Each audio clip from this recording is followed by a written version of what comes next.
लक्ष्य the goal achiever. नमस्कार, स्वागत है आपका आपके अपने YouTube चैनल लक्ष्य द गोल अचीवर में। मैं हूं सुधांशु तिवारी और हाजिर हूं आपके सामने एक नया सेशन लेके।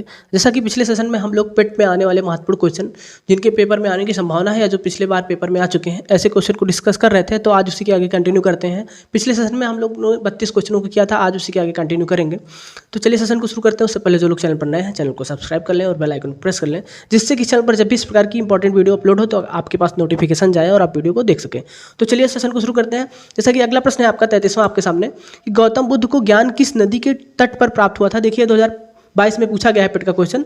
तो गौतम बुद्ध को जो ज्ञान प्राप्त हुआ था वो निरंजना नदी के तट पर प्राप्त हुआ था। एक नदी है निरंजना, उसके तट पर जो है गौतम बुद्ध को ज्ञान प्राप्त हुआ था। बढ़ते हैं अगले प्रश्न की तरफ। अगला प्रश्न है गौतम बुद्ध ने सारनाथ में पहला उपदेश दिया था। गौतम बुद्ध ने सारनाथ में अपना पहला उपदेश दिया था। ये आपके ऑप्शन है भूमि स्पर्श मुद्रा में, अभय मुद्रा में, ध्यान मुद्रा में या धर्म चक्र प्रवर्तन मुद्रा में। तो हमें ये बताना है कि सारनाथ में जो पहला उपदेश दिया था गौतम बुद्ध ने वो किस मुद्रा में दिया था। तो आपका जो सही जवाब है धम्म चक्र प्रवर्तन मुद्रा में गौतम बुद्ध ने अपना सारनाथ में जो पहला उपदेश दिया था वो था धम्म चक्र प्रवर्तन मुद्रा, यानी बी वाला ऑप्शन आपका सही रहेगा। बढ़ते हैं अगले प्रश्न की तरफ। अगला प्रश्न है 35वां प्रश्न है जैन धर्म के संस्थापक कौन। देखिए बौद्ध धर्म से और जैन धर्म से बहुत सारे क्वेश्चन पूछे गए हैं या पूछे जाने की इनकी संभावना है, तो आप लोग ध्यान से देखिएगा। प्रश्न है जैन धर्म के संस्थापक कौन है। आपके ऑप्शन है आर्य सुधर्मा, महावीर स्वामी, पार्श्वनाथ या ऋषभदेव। तो देखिए हम लोग को पता है कि जो जैन धर्म के संस्थापक थे वो ऋषभदेव थे, याद रखिएगा आप लोग। डी वाला ऑप्शन आपका सही है। बढ़ते हैं अगले प्रश्न की तरफ। अगला प्रश्न है 36वां प्रश्न है आपके सामने त्रिरत्न सिद्धांत, सम्यक धारण, सम्यक चरित्र एवं सम्यक ज्ञान जिस धर्म की महिमा है वह कौन सा धर्म है। तो ध्यान दीजिए ये तीन रत्न जो सम्यक ज्ञान, सम्यक चरित्र और सम्यक धारण, ये जो है जैन धर्म से संबंधित है। ये जो तीनों त्रिरत्न हैं ये सब जैन धर्म से संबंधित हैं। तो जैनिज्म यानी सी वाला ऑप्शन आपका सही रहेगा। बढ़ते हैं अगले प्रश्न की तरफ। अगला प्रश्न था स्यादवाद सिद्धांत है। आपके ऑप्शन है लोकायत धर्म का, शैव धर्म का, वैष्णव धर्म का या जैन धर्म का। तो स्यादवाद भी जो है जैन धर्म से संबंधित है। त्रिरत्न, स्यादवाद ये सब जैन धर्म के जो है सिद्धांत है। अब बढ़ते हैं अगले प्रश्न की तरफ। अगला प्रश्न है जैन संप्रदाय में प्रथम विभाजन के समय श्वेतांबर संप्रदाय के संस्थापक थे। देखिए जैन धर्म जो है बाद में दो भागों में बट गया था, एक है श्वेतांबर, एक दिगंबर थे। तो इसमें जो है जैन धर्म के प्रथम विभाजन के समय श्वेतांबर और दिगंबर जो है दो भागों में बटे थे। तो श्वेतांबर के जो संप्रदाय था उसके संस्थापक कौन है हमें ये बताना है। आपके ऑप्शन है भद्रबाहु, स्थूलभद्र, कालकाचार्य, देवर्धि, क्षमा श्रमण। तो हमें जो पहला ऑप्शन है स्थूलभद्र, ये जो है प्रथम विभाजन के समय जो है श्वेतांबर संप्रदाय के संस्थापक थे, याद रखिएगा। अगले प्रश्न की तरफ बढ़ते हैं। अगला प्रश्न है किस जैन सभा में अंतिम रूप में श्वेतांबर आगम का संपादन हुआ था। क्वेश्चन है किस जैन सभा में अंतिम रूप से श्वेतांबर आगम का संपादन हुआ था। आपके ऑप्शन है वैशाली में, वल्लभी में, पावा में या पाटलिपुत्र में। तो जो सही जवाब है इसका पाटलिपुत्र में जो है अंतिम रूप में श्वेतांबर आगम का संपादन हुआ था। अगला प्रश्न है 40वां आजीवक संप्रदाय के संस्थापक कौन थे। आपके ऑप्शन है आनंद, राहुल भद्र, मखली गोसाल या उपाली। तो जो इसका सही जवाब है मखली गोसाल जो है आजीवक संप्रदाय के संस्थापक थे, याद रखिएगा आप लोग। सी वाला ऑप्शन सही है। बढ़ते हैं अगले प्रश्न की तरफ। अगला प्रश्न है नयनयार कौन थे। नयनयार कौन थे। आपके ऑप्शन है शाक्त, वैष्णव, शैव या सूर्योपासक। तो जो नयनयार थे ये शैव के उपासक थे, यानी शिव के उपासक थे नयनयार। बढ़ते हैं अगले प्रश्न की तरफ। अगला प्रश्न है कि निम्न में से कौन सा नास्तिक दर्शन है। नास्तिक दर्शन हमें बताना है जो ईश्वर को ना मानता हो किसी प्रकार से। इनमें से कौन सा नास्तिक दर्शन है। तो देखिए आपके ऑप्शन है सांख्य दर्शन, योग दर्शन, बौद्ध दर्शन और वैशेषिक दर्शन। तो जो नास्तिक दर्शन है ये बौद्ध दर्शन। देखिए मैं आपको इसमें जो है आंसर भी टिक करके रखा हूँ पहले से, और कुछ जो महत्वपूर्ण जानकारियाँ वो लिखी हुई आपको स्क्रीन पर मिलेंगी, इसलिए आप लोग वीडियो को ध्यान से देखिएगा। नास्तिक दर्शन यानी जो वेदों को अप्रमाणिक ठहराता हो, जो वेद को ना मानता हो, वही नास्तिक दर्शन कहलाता है। बढ़ते हैं अगले प्रश्न की तरफ। अगला प्रश्न है बौद्ध धर्म में पतिमोक्ष से क्या तात्पर्य है। पतिमोक्ष इससे क्या तात्पर्य है। तो आपके ऑप्शन है महायान बौद्ध का विवरण, हीनयान बौद्ध का विवरण, संघ के नियम या राजा मिंडार के प्रश्न। तो देखिए राजा मिंडार के प्रश्न को मिलिंद पन्हो कहते हैं, और जो महायान बौद्ध का विवरण और हीनयान बौद्ध का विवरण ये कनिष्क के समय का है। और जो पतिमोक्ष है इसका तात्पर्य संघ के नियम। संघ के नियम है उन्हें बौद्ध धर्म में पतिमोक्ष के नाम से भी जाना जाता है। बढ़ते हैं अगले प्रश्न की तरफ। अगला प्रश्न है ब्रिटिश ने निम्नलिखित में से किस भाषा को भारतीय समाज में प्रस्तुत करने की उत्सुकता दिखाई है। यानी ब्रिटिश जो अंग्रेज थे उन्होंने भारतीय समाज में किस भाषा को प्रस्तुत करने की उत्सुकता दिखाई है? तो आपके ऑप्शन है संस्कृत, अंग्रेजी, हिंदी या इनमें से कोई नहीं। तो देखिए ब्रिटिश जो थे उनकी जो मूल भाषा अंग्रेजी थी, तो उन्होंने भारतीय समाज में अंग्रेजी का जो है प्रचार प्रसार किया था। तो अंग्रेजी भाषा यानी बी वाला ऑप्शन आपका सही रहेगा। कि अशोक के शासनकाल में बौद्ध सभा किस नगर में आयोजित की गई थी? देखिए 4 जो है मुख्य रूप से बौद्ध सभाएं आयोजित की गई थी। इनमें से जो है अशोक के बारे में पूछा है, तो आपके ऑप्शन थे मगध, पाटलिपुत्र, समस्तीपुर, राजगृह। तो अशोक के समय में जो बौद्ध सभा का आयोजन किया गया था वो पाटलिपुत्र में आयोजित किया गया था, यानी बी वाला आपका ऑप्शन सही रहेगा। अशोक के समय पाटलिपुत्र में बौद्ध सभा का आयोजन किया गया था। बढ़ते हैं अगले प्रश्न की तरफ। अगला प्रश्न है, निम्नलिखित में से कौन वह व्यक्ति है जिसका नाम देवनाम प्रियदर्शी भी था? ऐसा कौन व्यक्ति है जिसका नाम देवनाम प्रियदर्शी भी था? तो आपके ऑप्शन है मौर्य सम्राट चंद्रगुप्त, मौर्य सम्राट अशोक, गौतम बुद्ध या महावीर स्वामी। तो जो मौर्य सम्राट अशोक थे उनका नाम जो है देवनाम प्रियदर्शी था। तो आप लोग याद रखिएगा सम्राट अशोक का नाम देवनाम प्रिय था। आप आगे बढ़ते हैं अगले प्रश्न की तरफ। ये क्वेश्चन 2022 में पूछा भी गया था। अब देखिए निम्न में से कौन सा जोड़ा सही नहीं है, यानी जो गलत जोड़ा है हमें वो बताना है। देखिए पेट 2021 में पूछा हुआ प्रश्न है, तो आप लोग ध्यान से देखेंगे। आपके ऑप्शन है कलिंग युद्ध जो है ये 261 में हुआ था। शक संवत की शुरुआत 78 ईसा पूर्व में हुई थी। मुस्लिम युग की शुरुआत 622 और औरंगजेब की मृत्यु जो है 1709 ईसा पूर्व में हुई थी। तो ये देखिए औरंगजेब की मृत्यु जो डी वाला ऑप्शन है यही गलत है हमें, क्योंकि गलत बताना था। तो जो औरंगजेब की मृत्यु हुई थी ये 1709 में नहीं हुई थी, यानी इसका जो सही जवाब होगा ये यही होगा। आगे बढ़ते हैं अगले प्रश्न। अगला प्रश्न है अशोक के शिलालेखों में प्रयुक्त भाषा कौन सी है? अशोक के शिलालेखों में जो मुख्य रूप से प्रयुक्त भाषा है उसका नाम हमें बताना है। तो संस्कृत, प्राकृत, पाली या हिंदी। तो अशोक के समय में जो मुख्य रूप से शिलालेखों में जो भाषा का प्रयोग किया गया था वो थी प्राकृत। आगे 51 प्रश्न है, केवल वह स्तंभ जिसमें अशोक ने स्वयं को मगध का सम्राट बताया है, वह स्तंभ जिसमें अशोक ने स्वयं को मगध का सम्राट बताया है वह कौन सा स्तंभ है?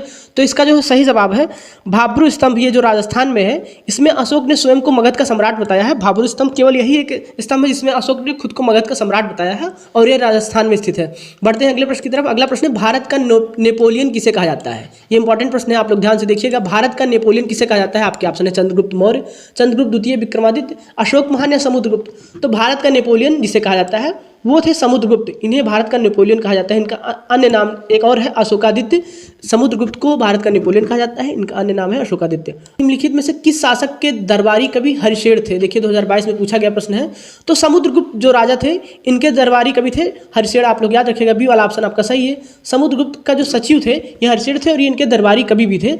बढ़ते हैं अगले प्रश्न की तरफ। अगला प्रश्न है में से किस शासक के दरबार में बहुत से विद्वानों को नवरत्न के रूप में अलंकृत किया गया था? यानी इनके दरबार में जो है नवरत्न थे, उनमें उस शासक का नाम बताना है जिसके दरबार में नवरत्न थे। देखिए 2022 में पूछा गया प्रश्न है। तो जो चंद्रगुप्त द्वितीय थे इनके दरबार में मुख्य रूप से 9 बहुत ही विद्वान लोग थे जिन्हें नवरत्न की उपाधि दी गई थी। तो शासक का नाम था चंद्रगुप्त जिनके दरबार में नवरत्न थे। बढ़ते हैं अगले प्रश्न। देखिए अगला प्रश्न है पंचतंत्र की कथाएं किसके द्वारा लिखी गई थी? 2022 में पूछा गया प्रश्न है। तुलसीदास, वेद व्यास, वाल्मीकि या विष्णु शर्मा। तो देखिए तुलसीदास के द्वारा जो है रामचरितमानस लिखा गया है, वेद व्यास ने महाभारत लिखा है, वाल्मीकि ने रामायण जो है संस्कृत में लिखी थी, इसी का जो है हिंदी में अनुवाद तुलसीदास जी ने किया था। और विष्णु शर्मा इनके द्वारा पंचतंत्र की कथाएं लिखी गई हैं और जो है बहुत ही प्रचलित कथाएं हैं। बढ़ते हैं अगले प्रश्न की तरफ। अगला प्रश्न है चरक संहिता संबंधित है। देखिए 2021 में पूछा गया प्रश्न है चरक संहिता किससे संबंधित है?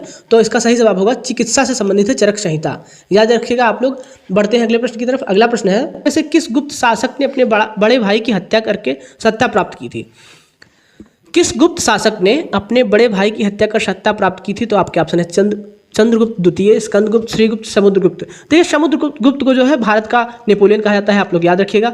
और जो चंद्रगुप्त द्वितीय थे इन्होंने अपने बड़े भाई की हत्या करके सत्ता प्राप्त की थी। तो यानी बी वाला ऑप्शन आपका सही रहेगा, चंद्रगुप्त द्वितीय। देखिए अगला प्रश्न है मौखिर शासकों की राजधानी थी। आपके ऑप्शन है थानेश्वर, कन्नौज, पुरुषपुर या उपयुक्त में से कौन सी नहीं? कोई भी नहीं। तो मौखिर शासकों की जो राजधानी थी कन्नौज, ये यूपी में है।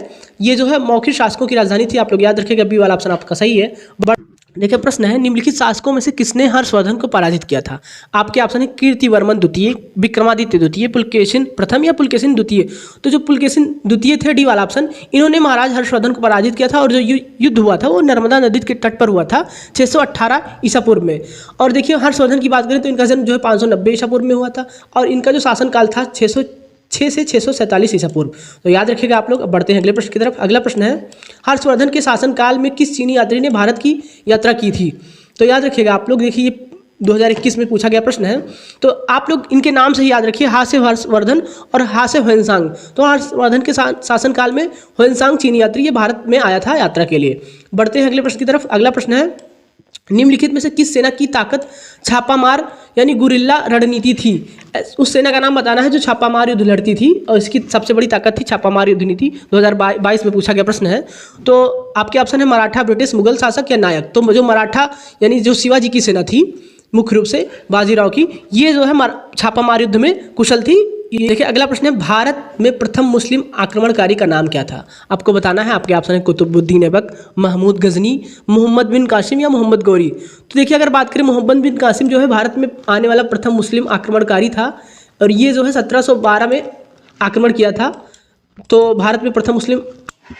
अगला प्रश्न है, किस मुस्लिम शासक के सिक्कों पर देवी लक्ष्मी की आकृति बनी थी? ये इंपॉर्टेंट क्वेश्चन है क्योंकि मुस्लिम शासक था, उसके जो सिक्के चलते थे उसके शासनकाल में उसमें लक्ष्मी देवी की आकृति बनी थी। तो हमें नाम बताना है। आपके ऑप्शन है अलाउद्दीन खिलजी, मोहम्मद गौरी, अकबर या उपरोक्त में से कोई नहीं।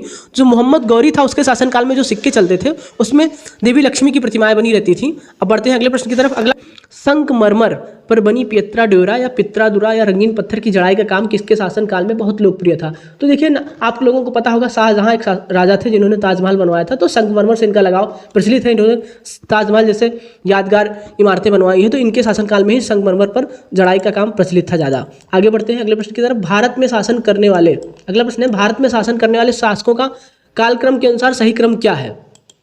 तो देखिए पहले थे इल्तुतमिश, फिर अलाउद्दीन खिलजी, उसके बाद शेर शाह सूरी और उसके बाद अकबर, यानी चौथा, तीसरा, पहला, दूसरा।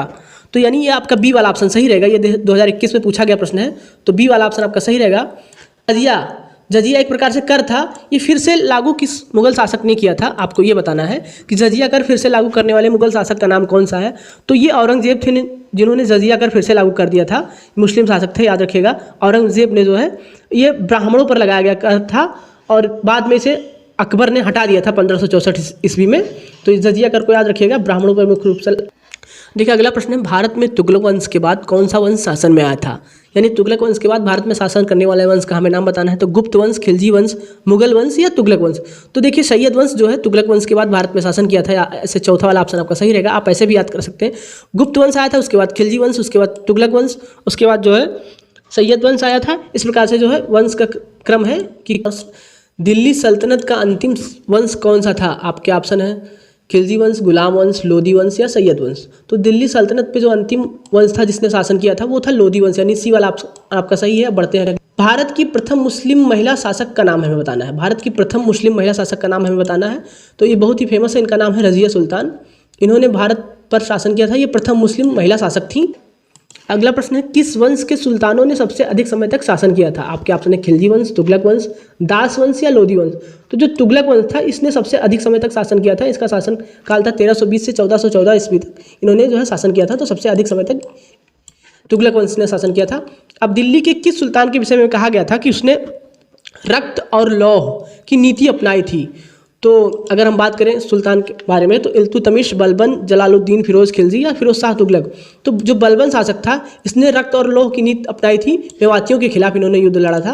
अब बढ़ते हैं अगला प्रश्न है, सर्वप्रथम लोक निर्माण विभाग की स्थापना किसने की थी? देखिए लोक निर्माण विभाग को आजकल हम PWD के नाम से जानते हैं। इस विभाग का सर्वप्रथम किसने शुरुआत किया था या किसने स्थापना की थी? आपके ऑप्शन है इल्तुतमिश, बलबन, अलाउद्दीन खिलजी या फिरोज शाह तुगलक। तो जो फिरोज शाह तुगलक था इसने लोक निर्माण विभाग की स्थापना की थी, यानी PWD की स्थापना फिरोज शाह तुगलक ने ही किया था। अब याद रखिएगा। अगले प्रश्न की तरफ बढ़ते हैं। अगला प्रश्न है, भारत का प्रथम मुगल बादशाह कौन था? आपके ऑप्शन है शाहजहां, हुमायूं, बाबर या अकबर। तो देखिए भारत का जो प्रथम मुगल बादशाह था वो बाबर था। बाबर जो है सबसे पहले भारत में शासन किया था मुगल बादशाहों में। इसने स्वयं की अपनी आत्मकथा लिखी है बाबर ने। और जो है अगले प्रश्न की तरफ बढ़ते हैं। अगला प्रश्न है कि शेर शाह की मृत्यु कहाँ लड़ते हुए हुई थी? शेर शाह की मृत्यु जो है युद्ध के समय हुई थी। तो आपके ऑप्शन है चौसा में, हुमायूं में, कालिंजर में या उपरोक्त में से कोई नहीं। तो शेर शाह की मृत्यु जो है कालिंजर में युद्ध लड़ते समय हो गई थी। ये आप लोग याद रखिएगा। बढ़ते हैं अगले प्रश्न की तरफ। अगला प्रश्न है कि हुमायूं को किस लड़ाई में पराजय के बाद भारत से भागना पड़ा था? तो आपका ऑप्शन है कन्नौज, खानवा, पानीपत या गोगरा। तो कन्नौज की जो लड़ाई हुई थी इसमें हुमायूं को युद्ध लड़ते समय भारत से भागना पड़ा था। आगे बढ़ते हैं अगले प्रश्न की तरफ। अकबर के आरंभिक दिनों में उसका रेजेंट कौन था? आपके ऑप्शन है अबुल फजल, बैरम खां, तानसेन या टोडरमल। तो जो बैरम खां था ये अकबर के आरंभिक दिनों में उसका रेजेंट था। 1556 से 1605 जो समय है ये अकबर का शासनकाल है। बढ़ते हैं अगले प्रश्न की तरफ कि अकबर ने सर्वप्रथम वैवाहिक संबंध राजपूतों को जिस गृह में स्थापित किए वह था, यानी अकबर ने जो सबसे पहले अपना वैवाहिक संबंध बनाया था राजपूत घराने में, वो पहला जो है वैवाहिक संबंद किस राजपूत घराने में बनाया था, तो वो है कछवाहों से। यानी कछवाहों से सबसे पहले अकबर ने ये जो राजघराना है कछवाहा, ये राजपूत घराने से उसने वैवाहिक संबंध स्थापित किया था। बढ़ते हैं प्रश्न है बीबी का मकबरा के निर्माता कौन है, हुमायूं, शाहजहां, अकबर द्वितीय या औरंगजेब। तो बीबी का मकबरा का निर्माण जो है औरंगजेब ने कराया था संभाजी नगर में। और जो है सेकंड ताजमहल, यानी इन्होंने ताजमहल की कॉपी भी की थी, नकली ताजमहल इन्होंने बनवाया है औरंगजेब ने, जबकि जो है शाहजहां ने ताजमहल का निर्माण कराया था और बीबी का मकबरा जो है ये औरंगजेब ने निर्माण कराया था। इस प्रकार से उम्मीद करते हैं आपको सेशन अच्छा लगा होगा।